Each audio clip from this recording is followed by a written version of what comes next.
வணக்கம் சார். வாங்கம்மா. சார், இன்னைக்கு தமிழக வெற்றி கழகம் சார்பாக கரூர் சம்பவத்துக்கு பின்னாடி ஒரு பொதுக்குழுவானது நடத்தி முடிச்சிருக்காங்க. சிறப்பு பொதுக்குழு. ஆமா, சிறப்பு பொதுக்குழு கூட்டமானது நடத்தி முடிச்சிருக்காங்க. இந்த நிகழ்வுல பல விஷயங்கள் பேசப்பட்டிருக்கு, தீர்மானங்கள் நிறைவேற்றிருக்காங்க. கரூர் சம்பவத்திற்கு எல்லா தலைவர்களும் தங்களுடைய விமர்சனத்தையும் தங்கள் பக்கத்துல இருக்கக்கூடிய நியாயத்தையும் அவங்க தங்களுடைய மேடையில சொல்லியிருக்கிறாங்க. நீங்க இந்த ஒட்டுமொத்த சிறப்பு பொதுக்குழு கூட்டத்தை பற்றி உங்க பார்வை? இல்லை, ஒரு பொதுக்குழு கூட்டம்னு சொன்னாவே பார்த்தீங்கன்னா கட்சியினுடைய வளர்ச்சி, கட்சியினுடைய அடுத்த கட்ட நடவுகள், கட்சியில் இருக்கக்கூடிய குறைபாடுகள், இதை பற்றி தான் அதிகமாக பொதுக்குழுக்களில் பேசுவாங்க. ஏன்னு சொன்னால், அதாவது சுய பரிசோதனை செஞ்சுக்கிட்டு, அதாவது அவங்களுக்குள்ளே இருக்கக்கூடிய சில பல தவறுகள் எல்லாம் திருத்தி இனி வருங்காலங்களில் அந்த தவறுகள்லாம் நடக்காது. இதுதான் பொதுக்குழுவில் பெரும்பான்மையான பொதுக்குழுவில் அதுதான் பேசுவாங்க. கட்சி நிர்வாகிகள், மாநில நிர்வாகிகள், மாவட்ட நிர்வாகிகள் மக்கள்கிட்ட அணுகிற முறை, மாநில நிர்வாகிகள் மாவட்ட நிர்வாகிகள்கிட்ட அணுகிற முறை, இதை பற்றியெல்லாம் தான் பொதுக்குழுவில் முக்கியமாக டிஸ்கஸ் பண்ணுவாங்க. பண்ணிவிட்டு அதுக்கு அடுத்த கட்டமாக தான் நமக்கு எதிரி யார், துரோகி யார், நாம் எந்த விதமான அரசியலை முன்னெடுத்துட்டு போனோம். இப்போ பொது தளத்தில் மக்கள் ஒரு கேள்வி எழுப்புனாங்கன்னா அந்த கேள்விக்கு நம்ம எந்த வகையான பதிலை கொடுக்கணும் அப்படின்ற விஷயம். இப்போ குறிப்பாக அந்த கரூரில் 41 பேர் இறந்தாங்க. இந்த இறந்ததை பற்றி திமுக தனக்கு சாதகமான அரசியலை எடுத்திருக்கு. அப்படி இருக்கும்போது அதை நீங்கள் உங்களுடைய வாத திறமையால் மக்கள்கிட்ட இருந்து அதை எப்படி நீங்கள் இல்லை இப்படி தான் நடந்ததுன்னு சொல்லி நீங்கள் விளக்கம் கொடுப்பீங்க. இதை பற்றி தான் ஒரு பெரிய விவாதமே நடக்கணும். அதுதான் பொதுக்குழு. அதில் சிறப்பு பொதுக்குழுன்னா இப்படி தான் நடந்திருக்கணும். பட் இங்கே பார்த்தீங்க சொன்னால், நீங்களே பார்த்தீங்க அந்த வீடியோவை, மொத்தம் ஒரு 14 நிமிஷம் ஏதோ பேசியிருக்காரு. அதில் உச்ச நீதிமன்றத்தில் கொடுத்த டெஃபனேஷன் எல்லாம் மேற்கோள் காட்டி பேசுகிறாப்புல விஜய். உண்மையிலே பார்த்தீங்கன்னா விஜயை பொறுத்தவரை வானத்தில் யாரும் நினச்சி பழத்தில் வந்துட்டு இருக்கிற மாதிரி தான் என்னுடைய பார்வைக்கு தெரியுது. ஏன்னு சொன்னீங்கன்னா, எஸ்ஐடி நியமனம் பண்ணது தமிழக அரசு இல்லை. தமிழக அரசு கொட்டு வாங்கிச்சுன்றாரு. தமிழக அரசா எஸ்ஐடி நியமனம் பண்ணுது? நீதிமன்றத்துக்கு யார் போனா? தமிழக அரசா போச்சு. நீங்கள் தானே ஓடுனீங்க. சிபிஐக்கு வேணும், விசாரணை நடத்தணும்னு சொல்லிட்டு யார் போனது? தாவேக்கா தானேமா போச்சு. யார் போனது? உச்ச நீதிமன்றத்துக்கு தாவேக்கா போனாங்க. உயர் நீதிமன்றத்துக்கு யார் போனா? உயர் நீதிமன்றத்துல நீதிபதி தாவேக்கா தரப்புல இருந்து வாதாடுறதுக்கு யாருமே இல்லாத போது தாவேக்காவை பத்தி ஒரு கருத்தெல்லாம் அதாவது ஃபர்ஸ்ட் உயர் நீதிமன்றத்து மதுரை உயர் நீதிமன்ற கிளையில யார் வழக்கு தொடுத்தார் சொல்லுங்க, நீங்க பதில். அதுக்கப்புறம் நம்ம பேசலாம். அவங்க வழக்கு தொடுக்குறாங்க. அதுக்கப்புறம் சென்னை உயர் நீதிமன்றம் எடுத்து சென்னை உயர் நீதிமன்றம் சோசியல் மீடியாவில் வந்திருக்கக்கூடிய அந்த வீடியோவை பார்த்து அவர் தன்னிச்சையான சில கருத்துக்களை முன்வைக்கிறார் விஜய் மீது. அது வேற விஷயம். அது வைக்கலாம், வைக்கக்கூடாது, அது விமர்சனம் பண்ணலாம். அதுக்கும் திமுகவுக்கு சம்மந்தம் இல்லை.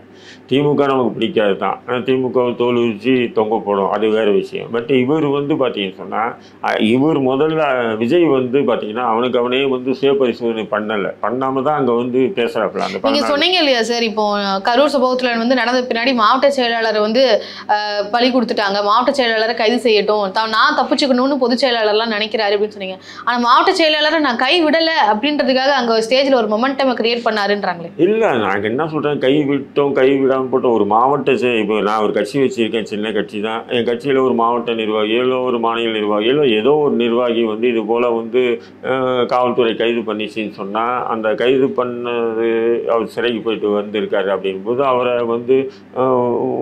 ஏன் இப்படி பண்ண, ஏது இப்படி பண்ண, நீ கட்சி நீக்கிறேன் சரியில்லை அப்படின்னு சொல்ல மாட்டாங்க. எல்லாம் அரவணைக்க தான் செய்வாங்க. அது யதார்த்த அரசியல் தான்.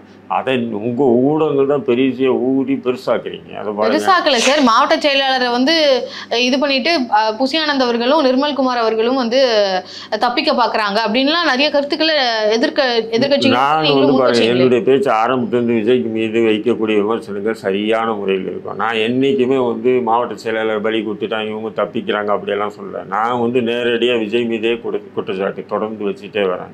இதில் புசியானந்துக்கோ ஆதவ அர்ஜுனாவுக்கோ இல்லை மாவட்ட செயலர் யாருக்குமே எந்த பொறுப்புமே இல்லை. ஏன்னு சொன்னால், அந்த மக்களை கட்டுப்படுத்தக்கூடிய அந்த தறிக்கிட்டு இருக்கக்கூடிய கூட்டத்தை ஒழுங்குபடுத்துறதுக்கு யாராலையும் முடியாது. புசியானந்து சொன்னால் கேட்டுருவாங்களா? இல்லை ஆதவர்ஜின்னு சொன்னால் கேட்டுருவாங்களா? இல்லை மாவட்ட செயலாளர் இப்படி போகாதீங்க அப்படி போகாதீங்க இப்படி ஒழுங்குங்க அப்படின்னு சொன்னால் கேட்டுருவாங்களா? யார் சொன்னாலும் கேட்க மாட்டாங்க. ஆதவர்ஜினா சொல்றாரு, இவர் சூழ்ச்சி அறியாத தலைவர், எங்களுக்கு உங்களை மாதிரியான சூழ்ச்சி எல்லாம் தெரியாது. நீங்க ஒரு பெரிய அனுபவம் சொல்றது சூழ்ச்சியை தான் உங்க அனுபவமா? சூழ்ச்சி அறியாத யதார்த்தமான ஒரு தலைவராக இருந்தால் என்ன பண்ணியிருக்கணும்? இன்னைக்கு பொதுக்குழு கூட அந்த 40 பேருக்கு இரங்கல் தெரிவிச்சாங்களா? நான் கேட்குறேன்.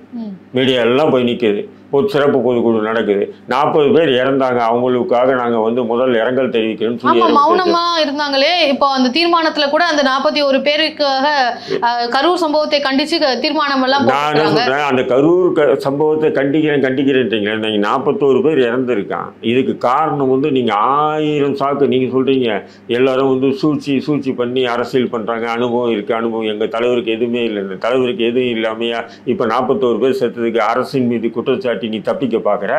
இது எவ்வளவு பெரிய சூழ்ச்சி, இது எவ்வளவு பெரிய பிற அரசியல். இது அரசின் மேல இருக்கக்கூடிய குற்றத்தை கேள்வி கேட்க மாட்டீங்க. என்னுடைய பக்கத்துல இருக்கக்கூடிய நியாயம் உச்ச நீதிமன்றத்துக்கு வந்து கேட்டுச்சு. உச்ச நீதிமன்றம் என்னடா சொல்லிருக்கு? உச்ச நீதிமன்றம் என்ன சொல்லி இருக்கு?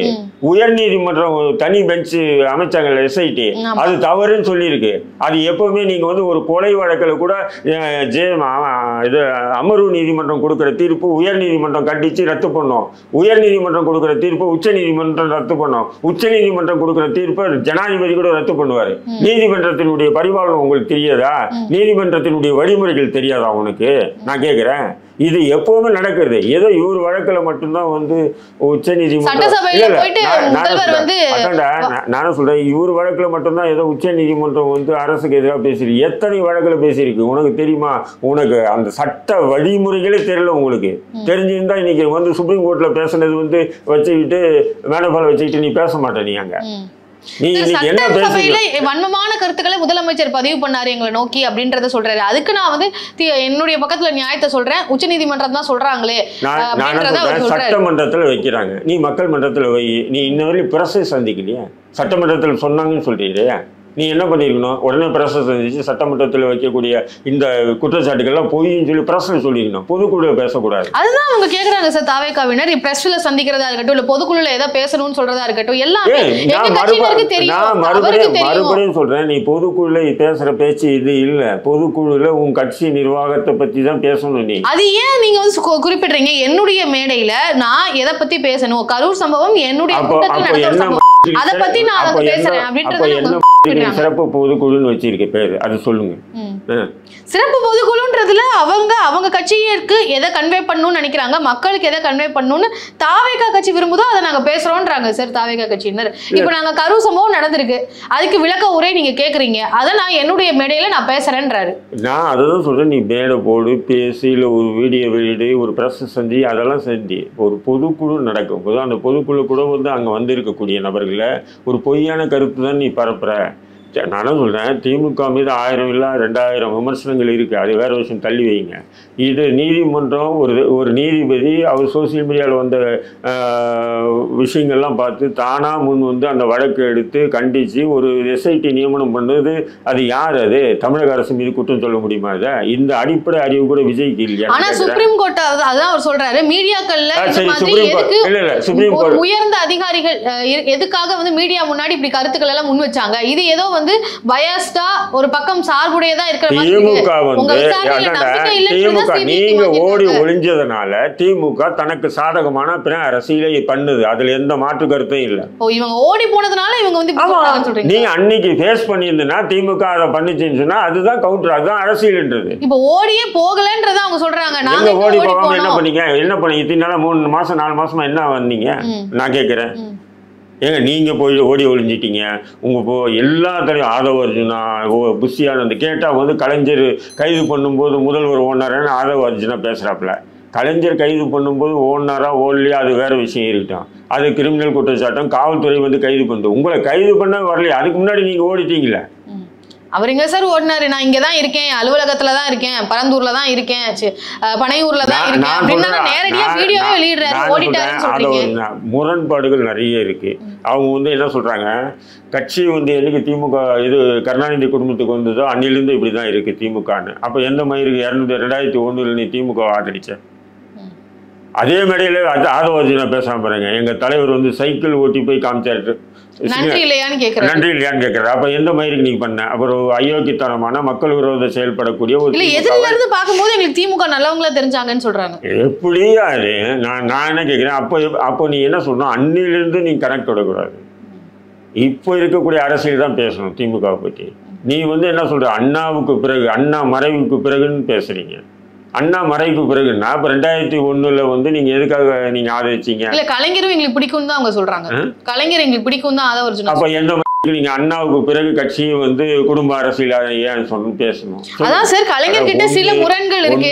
அவர் வந்து அதான் ஊழல் குற்றச்சாட்டோ இல்ல அவர் மேல எங்களுக்கு விமர்சனம்னா ஊழல் பற்றி இருக்கு. அதே மாதிரி குடும்ப அரசியல் செய்யறாரு. இதை தாண்டி கலைஞர் வந்து நல்லவர் தான், கலைஞரை வந்து எங்களுக்கு பிடிக்கும் தான் அதை ஒரு சொல்றாரு. நான் என்ன சொல்றேன், நீங்க கலைஞர் பிடிக்குங்க, கலைஞர் மடியில உட்கார வச்சீங்க, எங்களுக்கு அதை பத்தி கவலையே இல்லை. நீ சிறப்பு பொதுக்குழுன்னா பொதுக்குழுல குறைஞ்சபட்சம் இனியாச்சும் நீங்க கூட்டம் போட்டா இப்படி தறி கட்டு குரங்கு கூட்டங்க மாரி இளைஞர்கள் வரக்கூடாது. அதுக்கு ஏதாவது வழிமுறைகளை நீங்கள் ஒரு சிறப்பு பொதுக்கூட்டத்தில் உங்கள் தொண்டர்களுக்கு பாடம் எடுத்தீங்களா? நாதாரிகளை இத்தனை தலைவர் பேசுகிறீங்களே, எல்லாமே திமுகவை குறை சொல்லி நீங்கள் தப்பிக்க பார்க்குறீங்களா?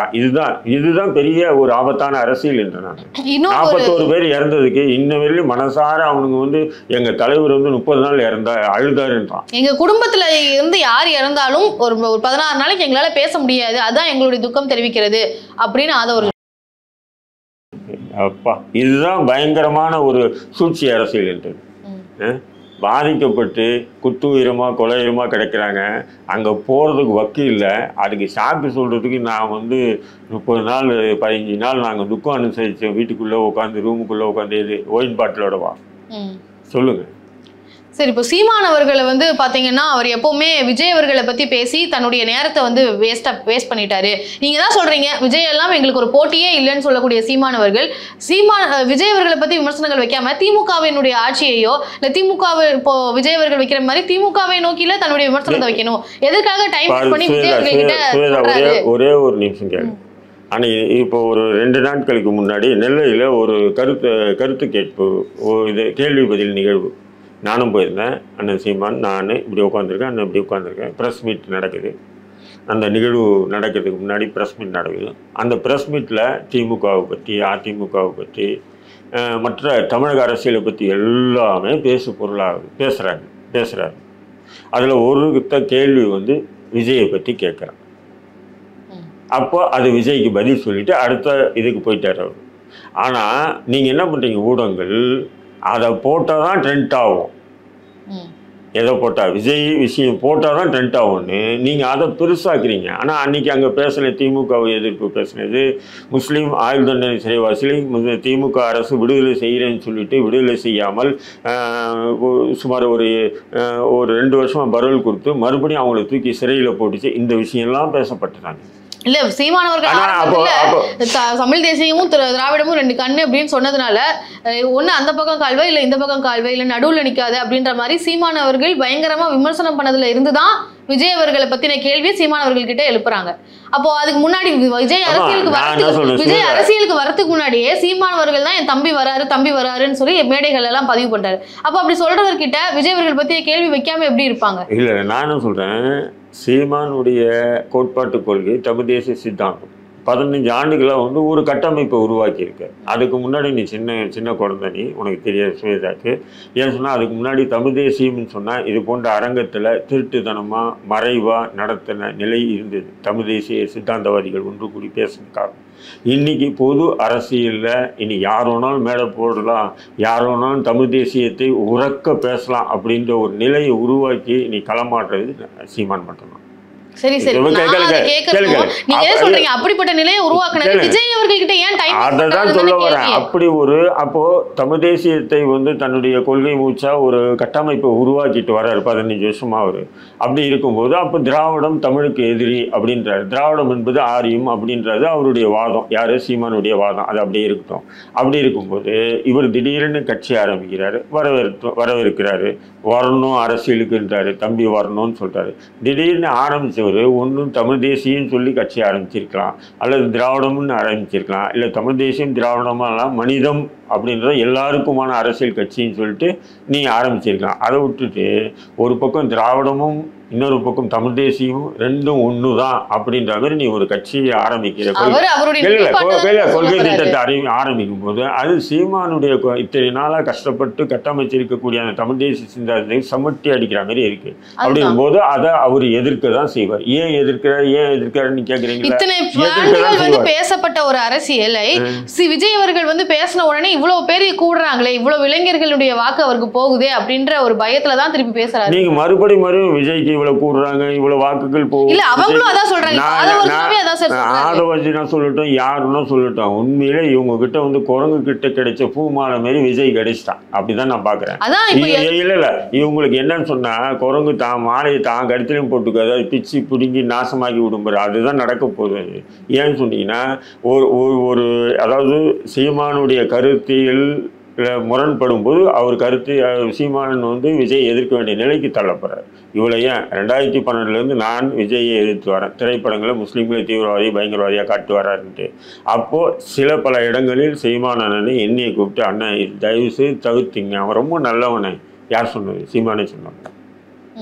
அவர் ரொம்ப நல்லவனே, அது ஏதோ இயக்குநர்களை எடுத்துட்டாங்க, நீங்கள் இந்த விஷயத்தை ஏன் எவ்வளோ கடுமையாக விமர்சனம் வைக்கிறீங்க அப்படின்னு சொல்லிட்டு நம்ம களஞ்சியமும் பேசியிருக்காரு, சீமானும் பேசியிருக்காரு. ஆனால் அதே சீமானும் அதே நாம் தமிழ் கட்சி இன்றைக்கி விஜய்க்கு எதிராக பேசுகிறாங்க. நான் 2012 விமர்சனம் வச்சுட்டு வரேன் விஜய் மீது. ஒரு ஆபத்தான ஏன்னா ஒரு சமூகத்தை குறி வச்சு தாக்குறது சாதாரணமானது அல்லது. அப்போ இவன் அரசியலுக்கு இறங்கினான்னு சொன்னால் பாஜக விட மோசமான பாசிசத்தினுடைய சித்தாந்தத்தை கொண்டு வருவான். இதுதான் என்னுடைய கருத்து. ஆனால் அது குறைஞ்சபட்சம் ஒரு மன்னிப்புன்றது கூட பெரிய வார்த்தை, ஒரு வருத்தம் கூட இது பொதுதளத்தில் விஜய் கேட்கல அப்படின்றது தான் எங்கள் கருத்தாக இருக்குது. தொடர்ந்து நாங்கள் வச்சுட்டு வரக்கூடிய கருத்து. அப்படி இருக்கும்போது சீமான் இப்போ கடுமையாக எதிர்க்கிறாருன்னு சொன்னால் அவரை மட்டும் எதிர்க்கல. ஒரு பொதுக்கூட்டத்தை நீங்கள் போய் பாருங்கள், 1 மணி நேரம் குறைஞ்சபட்சம் சீமான் 2 மணி நேரம் பேசுவார். விஜய் மாரி 15 நிமிஷம் பேசி தொண்டை வர்த்திச்சுன்னு தண்ணி குடிச்சு ஓடிட மாட்டாப்புல. 2 மணி நேரம் குறைஞ்ச மைக்கில் பேசுவாப்புல. அந்த 2 மணி நேரத்தில் 1.50 நிமிஷம் பார்த்தீங்கன்னா பொதுவான அரசியல் பேசுவாப்புல. அதில் ஒரு 5 நிமிஷம் 10 நிமிஷம் இது சீமானை பற்றி விஜயை பற்றி எதுனா 2-3 கேள்விக்கு பதில் சொன்னான்னா நீங்கள் எல்லா ஊடகங்களும் அதை தான் கார்டு போட்டு போட்டு போட்டு சீமான் இதை சொன்னார் விஜய், சீமான் அதை சொன்னார் விஜய், சீமான் இதை சொன்னார் இப்படின்றீங்க. இதுதான் வேணான்றேன். அவர் பேசின அத்தனை கருத்தையிலையும் வெளியிடுங்க. அப்போ மக்கள் முடிவு பண்ணிட்டோம், அவர் சீமான் விஜயை மட்டும்தான் அட்டாக் பண்ணுறாரா, திமுக அட்டாக் பண்ணவே இல்லையா? சரி சார், எத்தனை பொதுக்கூட்டங்கள் திமுக அட்டாக் பண்ண பேசுறாரு. இப்போ இந்த பொதுக்கூட்டத்தில் பொறுத்த வரைக்கும் இன்றைக்கு ஆதவர்ஜன் அவர்கள் பேசின வரைக்கும் பெரிய அளவில் திமுகவை தான் விமர்சனம் பண்ணியிருக்காங்க. ஆதவர்ஜன் நான் என்ன கேட்குறேன், நான் ஒரே வார்த்தை கேட்குறேன் திரும்ப, நீ புரட்சி வெடிக்கின்ற என்ன புரட்சி மயிர் வெடிக்கணும்? நான் என்ன கேட்குறேன், புரட்சியை பற்றி உனக்கு என்னடா தெரியும்? நீ எதுனா போராளி அமைப்புக்கு தலைமை தாங்கி இருக்கியாடா? நீ புரட்சி பேசுறது உனக்கு என்ன அருகதை இருக்கு? இதே தமிழ்நாட்டில் ஜல்லிக்கட்டுக்காக மிகப்பெரிய ஒரு புரட்சி நடந்தது, மொழி ஒரு புரட்சி நடக்கும். அங்க என்ன மக்கள் அவ்வளவு பெரிய ஒரு ஆதரவு தெரிவிச்சாங்க இல்லையா? அதானே நீங்க புரட்சின்னு சொல்றீங்க. இல்ல சுவேதா, நான் ஒரே ஒரு வார்த்தை சொல்றேன், புரட்சின்றது அதுதான் புரட்சி, மக்களால் ஏற்பட்ட புரட்சி. ஆகும்னு சொன்னா புரட்சி ஏற்படும். ஏற்கனவே ஒரு பதிவு போட்டு அந்த பதிவு அழிச்சிட்டு ஓடிட்டாப்பல, புரியுதுங்களா? அப்போ உங்களுடைய திட்டம் என்ன? புரட்சின்னு சொன்னா என்ன புரட்சி? திமுக எடுத்து அந்த திமுகவை தோற்கடிச்சு நீ வெற்றி பெறுவது புரட்சியை மயிறுது? மக்கள் புரட்சி என்றது ஒட்டுமொத்த அரசுக்கு எதிரான புரட்சி. பிஜேபியை பத்தி இந்த கூட்டத்துல யாருமே பேசல. பெரிய அளவுல திமுகவை தான் விமர்சனம் பண்ணியிருந்தாங்க. திமுக ஆட்சி அமைக்காது, 2026 விஜய் தான் ஆட்சி அமைப்பாருன்றதான் விஜயும் சொல்லிட்டு முடிச்சாரு. பிஜேபி தான் அவங்களுக்கு சப்போர்ட் பண்ணுது இல்ல. இப்போ இந்த கரூர் சம்பவத்துக்கு ஜோசப் விஜய்னு பேசிட்டு வந்த எச் ராஜா கூட கரூர் விஷயத்துல விஜய்க்கு முழு பக்கபலமா நின்னாரு இல்லையா? அமித்ஷா அதான் சொல்றேன், அமித்ஷா முழு பக்கபலமா நின்னாரு இல்லையா? மோடி பக்கபலமா நின்னாரு இல்லையா? அப்படி இருக்கும்போது இந்த பொதுக்குழுல எப்படி மத்திய அரசு இவங்க தாக்குவாங்க? நான் கேட்கிறேன், எப்படி தாக்குவாங்க? நீ திரும்ப சொல்ற, தமிழ்நாட்டில் 2 களம்தான், ஒன்று டிவிக்கே இன்னொன்று டிஎம்கே. அப்போ அதிமுக என்ன பொடுங்குத்துக்கா இருக்கு?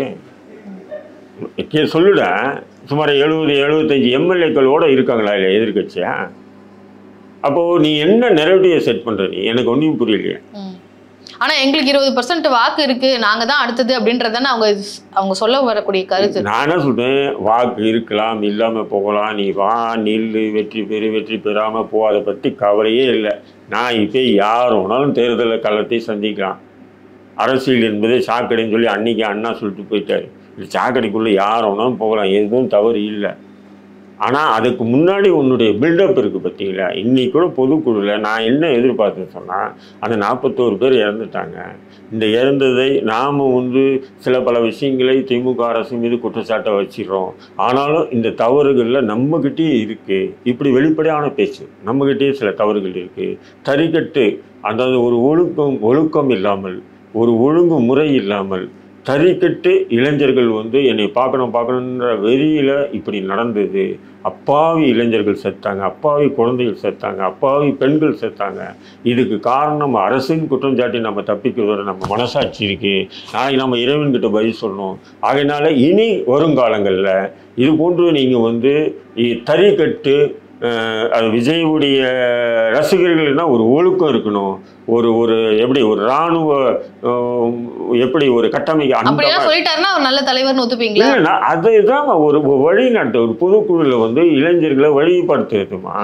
நீ இப்போ என்ன பண்ணுன்னா, முழு பூசணிக்காய் சோத்துல எடுத்து மறைச்சா மாதிரி எங்கள் மீது எந்த தப்பும் இல்லை, திமுக தான் அப்படின்னு சொல்லிட்டு உச்சநீதிமன்றம் சொன்னதை உச்சநீதிமன்றம் உயர்நீதிமன்றத்தை கண்டிக்குது. நீங்கள் எப்படி எஸ்ஐடி ஆரம்பிச்சிங்கன்னு தமிழக அரசையை கண்டிச்சது. தமிழக அரசு என்ன பண்ணாரு பார்த்துட்டு, இது நாங்கள் முறையில் நீதிமன்றமாக தானாக முன் வழக்கு எடுத்தது, விசாரித்து போட்டது அப்படின்னு சொல்லிட்டு அவர் உட்காந்துட்டாரு. ஏன் பதிலே இல்லை, முன்னு உட்காந்து தான் நீ சிக்னல்லாம் காட்டுறேன். என்ன சொல்கிறீங்க? திமுக தரப்பு அவங்க எப்படி பதில் சொல்லுவாங்க? ஏன்னா அவங்க வழக்கு தொடுத்து, திமுக அரசு உயர்நீதிமன்றத்தில் வழக்கு தொடுத்து, அப்போது ஒரு தீர்ப்பு வந்திருந்ததுன்னா உச்சநீதிமன்றம் கேட்டுனா அப்போ திமுக அங்கே இருந்து பேசியிருப்பான். அப்போது நீதிமன்றம் தானாக முன் ஒரு வழக்கு எடுத்து அவங்க ஒரு எஸ்ஐடி நியமனம் பண்ணி விஜய் மீது சில பல விமர்சனங்கள் வைக்கிறாங்கன்னா அது நீதிபதி மீது தான் பொறுப்பு, அது நீதிபதியை தான் உச்சநீதிமன்றம் கண்டிக்குது. புரியுதுங்களா? இது கண்டனம் இது புதுசாக இல்லை. விஜய்க்கு புதுசாக இருக்கலாம். நூற்றுக்கணக்கான லட்சக்கணக்கான இந்தியா சுதந்திரம் அடைஞ்சு லட்சக்கணக்கான வழக்குகளுக்கு இது போன்ற கண்டனங்கள் ஒவ்வொரு நீதிமன்றத்துக்கு கொடுத்துருக்கு. அப்படி இருக்கும்போது ஒரு சிறப்பு பொதுக்குழுன்னு சொல்லும்போது அப்படி ஒரு ஒழுங்குமுறையை படுத்தணும்.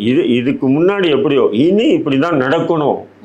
என்னுடைய நிகழ்வுக்கு வரணும்னு சொன்னால் தறிக்கட்டு ஓடக்கூடாது, என்னை பார்க்கணுன்ற ஒரு எப்படின்னு சொல்கிற ஒரு குரங்கு கூட்டம் மாரி இருக்கக்கூடாது நீங்கள்லாம் அப்படி எப்படின்னு சொல்லி ஏதாவது சொல்லி அந்த தவறுக்கு பாவ மன்னிப்பு கோரி அந்த தவறு இனி நடக்காமல் என்ன வழிமுறை அதை பற்றி ஏதாவது பொதுக்குழுவில் பேசுவான்னு பார்த்தா 14.49 நிமிஷமும் திமுக மீது குறையை சொல்லிட்டு நீ தப்பிச்சு ஓடுறன்னு சொன்னால் எவ்வளோ பெரிய பாசிச அரசியல்வாதிங்க. பாசிச அரசியல்வாதின்னு சொல்லி உங்களுடைய கருத்தை எங்ககிட்ட பதிவு பண்ணியிருக்கிறீங்க. உங்களுடைய எதிர்பார்ப்பு என்ன அப்படின்றதையும் எங்ககிட்ட சொன்னீங்க. ஸோ அப்போ இந்த மாதிரியெல்லாம் அவர் சொல்லியிருக்கணும்னு நீங்கள் எதிர்பார்த்துருக்கிறீங்க. உங்களுடைய கருத்துக்களை எங்ககிட்ட பதிவு பண்ணதுக்கு நன்றி சார்.